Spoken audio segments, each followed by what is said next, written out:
कुरा गर्नु बरु हिँड्नुहोस् हाम्रै घरतिर जाउँला उतै कुरा गरौँला नि मेरो परिवारलाई पनि भेटौँला यसरी घुम्नको लागि आए थिए कृषि सर्वेक्षणको लागि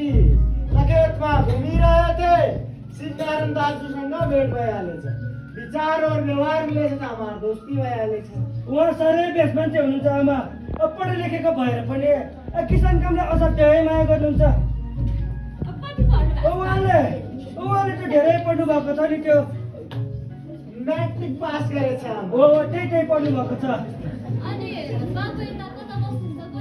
यता यता पुतली सडकमा डेरा लिएछु तपाईँले हाम्रो यो परिवार जगतको लागि नि सुन्दर